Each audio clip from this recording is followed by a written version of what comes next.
ضروری ہو جاتا ہے کہ صحابہ کرام رضوان اللہ علیہم اجمعین کا تذکرہ ہوتے رہنا چاہیے۔ ایک شخص جو قرآن پڑھتا ہے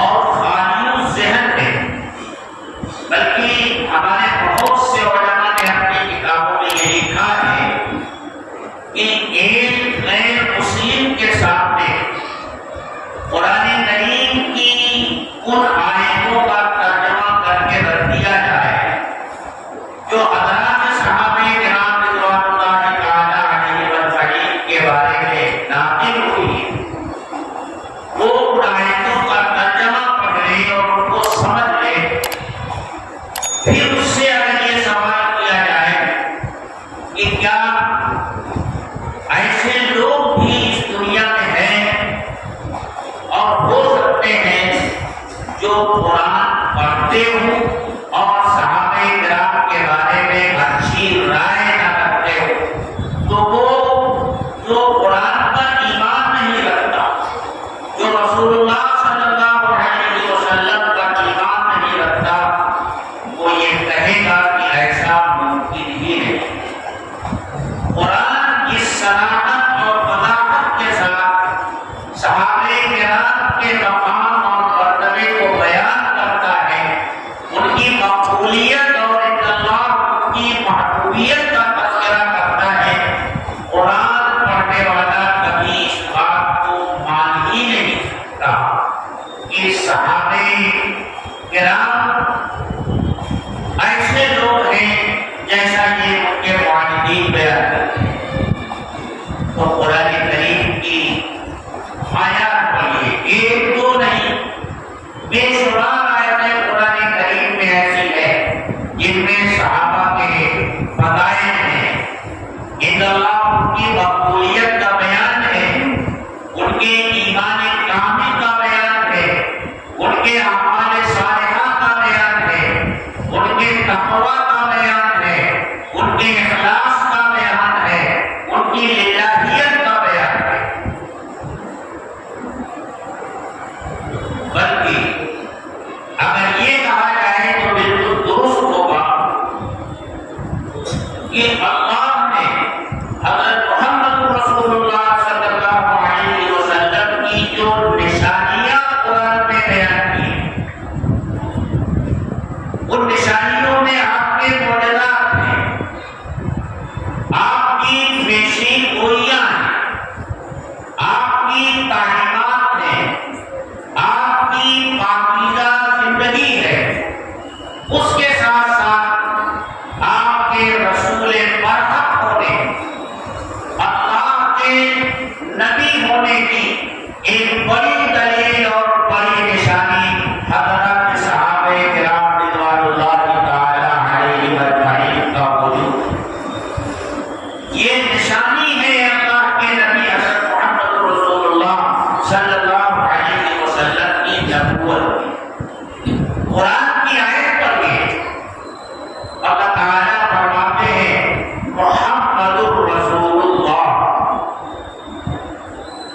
محمد صلی اللہ علیہ وسلم اللہ کے رسول ہیں۔ یعنی گویا ایک دعویٰ ہے جو دنیا والوں کے سامنے رکھا جا رہا ہے کہ محمد صلی اللہ علیہ وسلم اللہ کے رسول ہیں۔ ہر دعوے کی کوئی نہ کوئی دلیل ہوتی ہے، اس کا کوئی نہ کوئی ثبوت ہوتا ہے۔ آگے جو کچھ صحابہ کرام کے فضائل اور ان کے اوصاف بیان کیے گئے، گویا صحابہ کی پاکیزہ زندگی کو حضرت محمد رسول اللہ صلی اللہ علیہ وسلم کی نبوت اور رسالت کی روشن دلیل قرار دیا گیا۔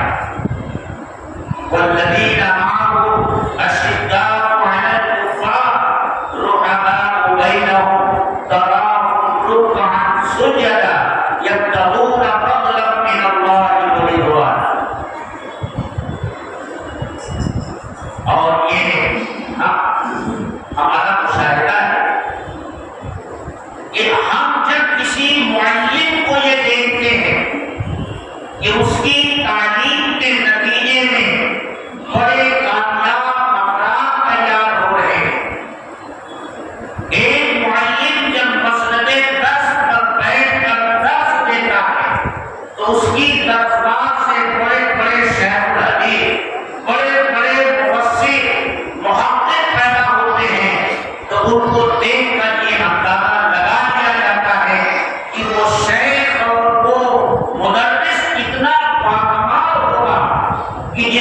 پیٹ پا کر کے اتنی باکمال ہستیاں وجود میں آ رہی ہیں۔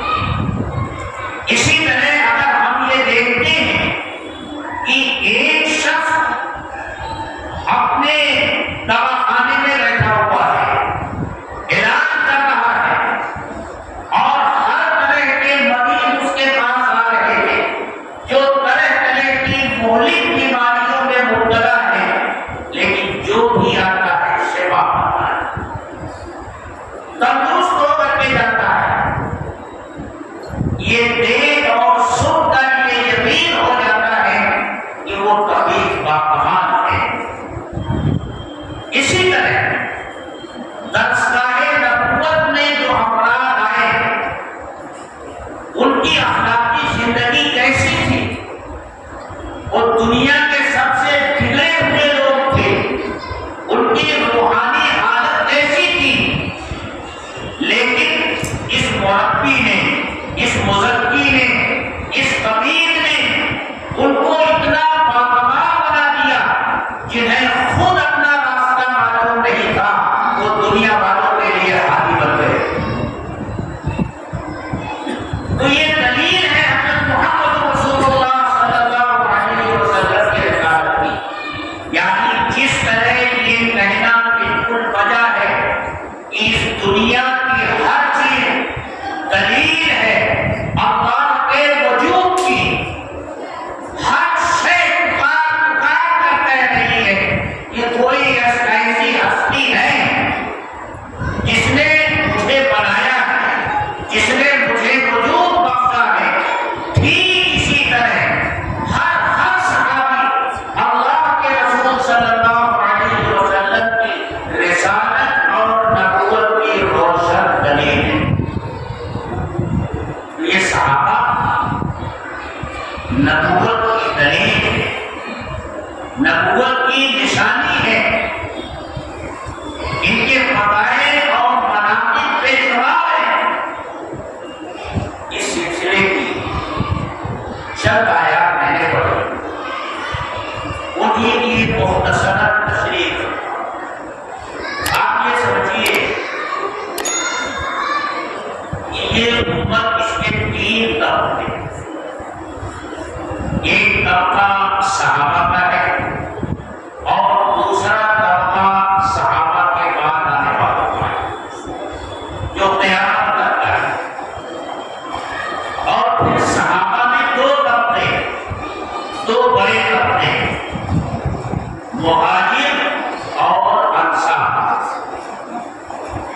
یہ دو طبقے امت کے ہیں جو صحابہ کے اندر ہیں، اور تیسرا طبقہ امت کا وہ ہے جو انصار اور مہاجرین کے بعد ہے اور قیامت تک آنے والے ایمان والے ہیں۔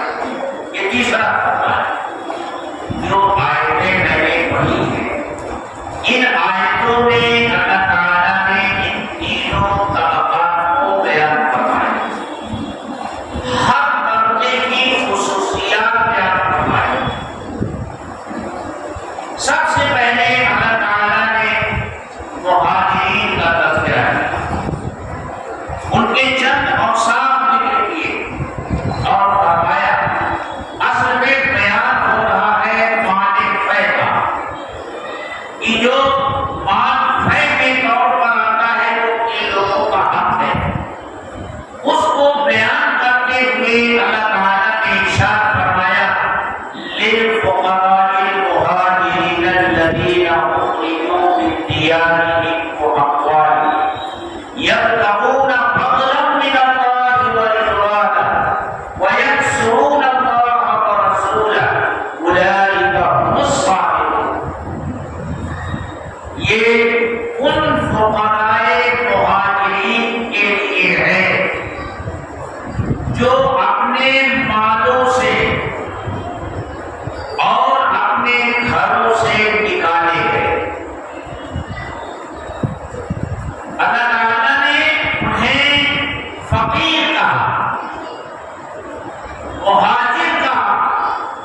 اندازہ لگا سکتے ہیں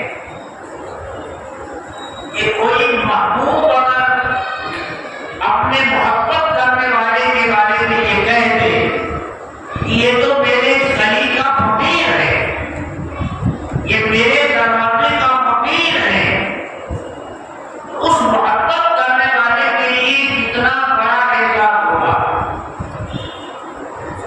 اور اس کے بعد یہ کہے کہ یہ وہ لوگ ہیں جنہوں نے میرے لیے، میری خوشنودی کے لیے، میری رضامندی کے لیے اپنے گھر چھوڑے ہیں اور اپنا وطن چھوڑا ہے اور اپنا مال چھوڑا ہے، اور وطن اور مال چھوڑنے سے ان کا مقصد صرف یہ ہے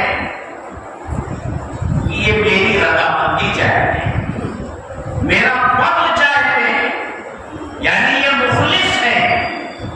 یہ جتنے کام انہوں نے کیے ہیں وہ اخلاص سے کیے ہیں، اور ان کا کام کیا ہے؟ وَيَنْصُرُونَ اللَّهَ، یہ اللہ کی مدد کرتے ہیں، اللہ کے رسول کی مدد کرتے ہیں، یہ اللہ کے مددگار ہیں، یہ اللہ کے رسول کے مددگار ہیں۔ اولئک هم الصادقون، اور یہی ہے سچے لوگ۔ یہ مہاجرین کے طبقے کا بیان ہوا کہ وہ فقیر ہیں، میری رضا کے لیے، میری خوشنودی حاصل کرنے کے لیے انہوں نے اپنا دربار چھوڑا ہے۔ یہ ہر موقع پر میری مدد کرنے والے لوگ ہیں، میرے رسول کی مدد کرنے والے لوگ ہیں، اور یہ سچے لوگ ہیں۔ تو پہلا فصل یہ بیان کیا کہ یہ اللہ کی رضا کے لیے، اس کی خوشنودی کے لیے اپنا سب کچھ قربان کرنے والے لوگ ہیں۔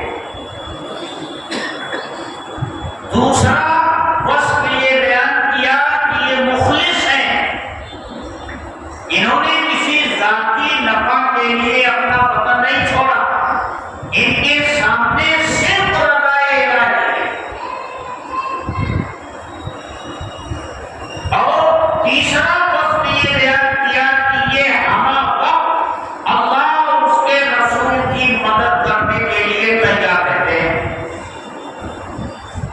اور اس موقع پر کوئی بھی مرحلہ آ جائے یہ پیچھے نہیں ہٹتے، ہمیشہ ان کے مد نظر اللہ اور اس کے رسول یعنی اللہ کے دین کی مدد ہوتی ہے، اور یہ سچے لوگ ہیں۔ یہ اوصاف بیان کیے مہاجرین کے۔ آگے انصار کا بیان ہو رہا ہے، والذین تبوؤوا الدار والایمان من قبلہم یحبون من ہاجر الیہم، اور وہ لوگ جنہوں نے ٹھکانہ بنایا ہے دار کو اور ایمان کو، دار کو اور دار ایمان کو، یعنی مدینہ منورہ، یعنی جو مدینہ کے رہنے والے لوگ ہیں، اور جو ان مہاجرین سے پہلے مدینہ میں رہتے آئے ہیں، یحبون من ہاجر الیہم۔ بڑا عجیب و غریب وصف انصار کا بیان کیا کہ وہ پسند کرتے ہیں، محبت کرتے ہیں ان لوگوں سے جو ہجرت کر کے ان کے پاس آئے ہیں۔ مکہ سے جو لوگ ہجرت کر کے مدینہ آئے، یہ مدینے کے لوگ ان سے محبت کرتے ہیں۔ یہ بڑا نادر وصف ہے میرے دوست۔ اس دنیا میں نقل مکانی ہمیشہ سے ہوتی رہی ہے، آج بھی ہو رہی ہے۔ کسی نہ کسی مقصد کے تحت لوگ ایک جگہ چھوڑ کر دوسری جگہ جاتے ہیں۔ اسی شہر کو لے لیجیے، یوپی، بہار اور ہندوستان کے مختلف علاقوں سے لوگ نقل مکانی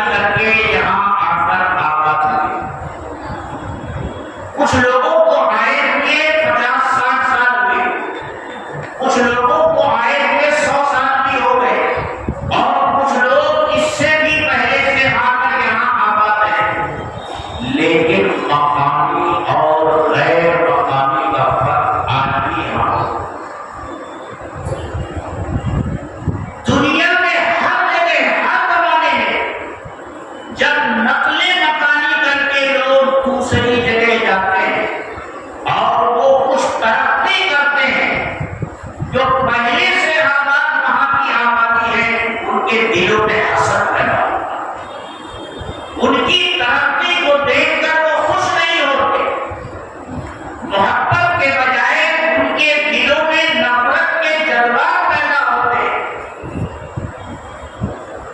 آج دنیا میں ہر طرف قدم دبائیے یہی چیز آپ کو نظر آئے۔ دنیا کے وہ مہذب ترین ممالک جنہیں اپنے مہذب ہونے پر فخر ہے، وہاں بھی یہ مسئلہ موجود ہے، ہر جگہ یہ مسئلہ موجود ہوتا ہے۔ یہ مسئلہ اگر کہیں موجود نہیں ہوا وہ مدینہ کی بستی ہے، اور وہ انصار مدینہ ہے جن کے بارے میں قرآن شہادت دیتا ہے، یحبون من ہاجر الیہ ولا یجدون فی صدورہم حاجۃ مما اوتوا، اور وہ اپنے دلوں میں کوئی میل نہیں پاتے، کوئی حاجت نہیں پاتے اس چیز کے بارے میں جو ان مہاجرین کو دی گئی، بلکہ وہ تو اور خوش ہوتے ہیں۔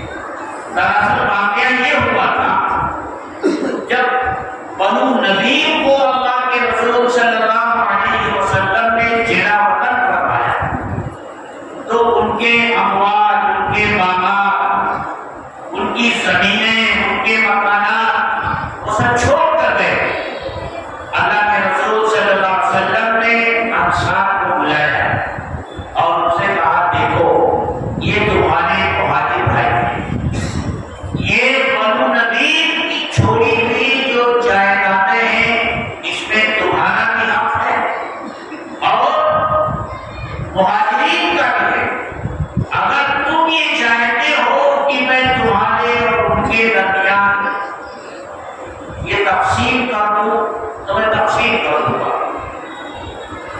میری رائے یہ ہے کہ یہ مہاجرین جو اب تک تمہارے گھروں میں رہے، تم نے اپنے گھروں میں ان کو جگہ دی اور اپنی جائیدادوں میں ان کا حصہ لگا دیا، میں یہ چاہتا ہوں کہ بنو نذیر کی یہ جو املاک ہیں میں ان کو دے دوں اور تمہاری جو جائیدادیں ان کے پاس ہیں وہ تمہیں لوٹا دیں۔ تو قبیلے اوس اور قبیلے خزرج کے دونوں سردار حضرت سعد بن معاذ اور حضرت سعد بن عبادہ دونوں کھڑے اور عرض کیا کہ اے اللہ کے رسول، ہماری رائے تو یہ ہے کہ بنو نذیر کی جو بھی چیز ہے وہ سب آپ مہاجرین کو دے دیجیے، اور ہم نے اپنے مہاجرین بھائیوں کو جو کچھ دیا ہے وہ بدستور ثابت ان کے ساتھ رہنے گی، ہم اسے واپس نہیں دینا چاہتے۔ تو قرآن کہتا ہے وَلَا يَجِدُونَ فِي صُدُورِهِمْ حَاجَةً مِّمَّا أُوتُوا، اپنے دلوں میں یہ کسی قسم کی تنگی نہیں پاتے ان مالوں کے بارے میں جو مہاجرین کو دیے۔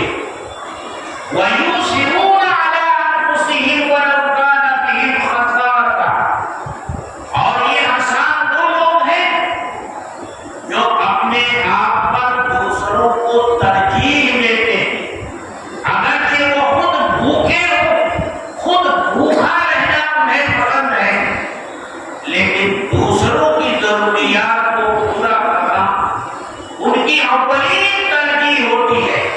اور اس قسم کے بہت سے واقعات سیرت کی کتابوں میں آپ کو پڑھنے کو ملتے ہیں۔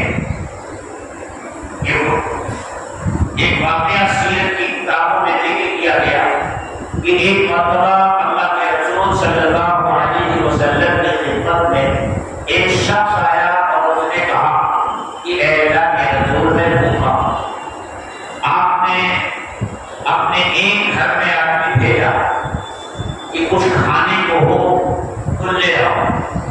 وہ شخص واپس آیا اور اس نے بتایا کہ وہاں سے پانی ہے، دوسری زوجہ کے پاس بھیجا، وہاں سے بھی یہ خبر ہے، تمام امہات المؤمنین کے گھروں میں یہ خبر ہے کہ آج تو گھر میں فاقہ ہے، پانی کے سوا کچھ نہیں۔ تو آپ نے ارشاد فرمایا جو لوگ وہاں موجود تھے کہ تم میں سے کون ہے جو میرے اس مہمان کو آج اپنا مہمان بنا لے؟ ایک انصاری صحابی کھڑے ہوئے اور انہوں نے کہا کہ اللہ کے رسول آپ کا مہمان میرا مہمان۔ وہ ان کو لے کر اپنے گھر پہنچے، بیوی سے کہا کہ کچھ ہے گھر میں؟ بیوی نے کہا صرف بچوں کے کھانے کے لیے ہے۔ تو بیوی سے کہا ان بچوں کو پہلا کر کے سلا دو اور کھانا دسترخوان پر جب رکھو تو کسی بہانے سے اٹھ کر کے چراغ بند کر دو، ہم دونوں مہمان کے ساتھ دسترخوان پر بیٹھیں گے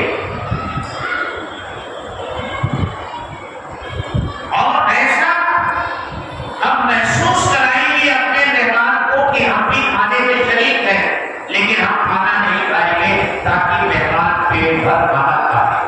اس طرح مہمان نے کھانا کھایا۔ یہ رات کے وقت ہو رہا ہے۔ صبح کو جب وہ اللہ کے رسول صلی اللہ علیہ وسلم کی خدمت میں حاضر ہوتے ہیں تو اللہ کے رسول صلی اللہ علیہ وسلم فرماتے ہیں کہ اللہ نے تمہارے اس عمل کو بہت پسند کیا۔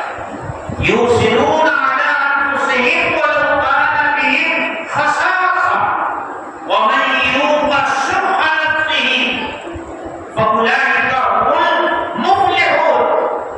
اور جو اپنی جان کی بغاوت سے، حرص سے بچا لیا گیا، فاولئک هم المفلحون، تو یہی ہے کامیاب ہونے والے۔ مہاجرین کے بارے میں کیا کہا تھا؟ اولئک هم الصادقون، اولئک هم الصادقون، یہی ہے سچے لوگ۔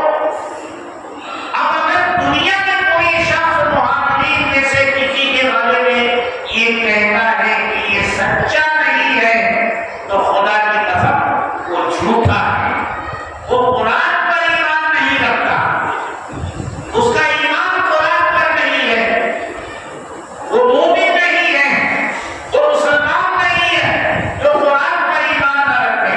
قرآن تو مہاجرین کے بارے میں کہتا ہے اولئک هم الصادقون، یہ جتنے مہاجر ہیں یہ سب کے سب سچے ہیں، اور جب وہ سچے ہیں تو وہ امت کے مقتدا ہیں، امت کے پیشوا ہیں، امت کے رہبر ہیں، کیونکہ اللہ تعالیٰ نے دوسری آیت میں فرمایا یا ایھا الذین آمنوا اتقوا اللہ وکونوا مع الصادقین۔ اے ایمان والو، اللہ سے ڈرو اور سچوں کے ساتھ، سچوں کی پیروی کرو، سچوں کی ابتدا کرو، ان کے نقش قدم پر چلو۔ سچے کون ہیں؟ مہاجرین کے بارے میں قرآن کہتا ہے اولئک هم الصادقون، یہ ہے سچے لوگ۔ اور انصار کے بارے میں قرآن کیا کہتا ہے؟ اولئک هم المفلحون، یہی ہے کامیاب ہونے والے۔ اور کوئی قید نہیں لگاتا کہ آخرت میں کامیاب ہونے والے، دنیا میں بھی کامیاب